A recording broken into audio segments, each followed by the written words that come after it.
আসসালামু আলাইকুম। আজকে আমরা ত্রিকোণমিতির একটা শর্টকাট টেকনিক নিয়ে আলোচনা করব। সাপোজ কোশ্চেনে যদি 8 sin theta plus 15 cos theta is equal to 17 দেওয়া থাকে, তাহলে এখান থেকে আমরা সাইন থিটার সমান কত হবে, কস থিটার সমান কত হবে এবং ট্যান থিটার সমান কত হবে এটা বের করার সহজ একটা টেকনিক হচ্ছে জাস্ট আমরা এই যে সাইন থিটার সাথে যে 8টা আছে এটাকে 17 দিয়ে ডিভাইডেড করে দেবো, তাহলে আমাদের সাইন থিটার ভ্যালু চলে আসবে।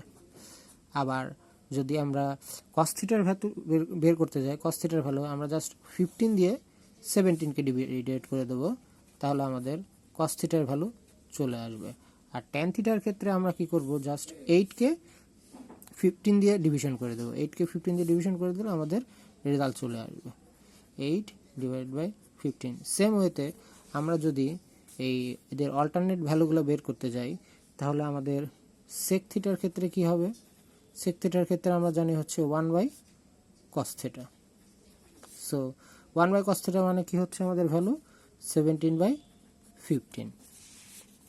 এগেইন যদি আমাদের কোসেক থিটা, কোসেক থিটার ভ্যালু বের করি, কোসেক থিটার সমান আমরা জানি 1 বাই সাইন থিটা। সো আমাদের রেজাল্ট আসবে হচ্ছে 17 বাই 8। অ্যান্ড আমাদের যদি কট থিটার ভ্যালু প্রয়োজন হয়, তাহলে কট থিটার ভ্যালু সমান আমরা কি জানি 1 by tan theta. Tan theta that mean আমাদের এখানে আসছে হলো 8 বাই 15।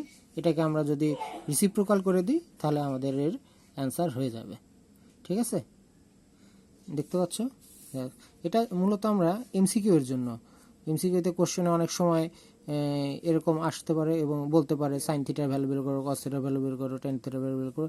জাস্ট আমরা সাইন থিটার সাথে যে প্রথমে যে সংখ্যাটা ছিল ওটা দিয়ে আমাদের ইকুয়াল সাইনের এই পাশে যে সংখ্যাটা আছে ওটাকে ডিভাইডেড করে দেবো। সেম কস থিটার সাথে থাকলেও তাই। ওকে, থ্যাংক ইউ।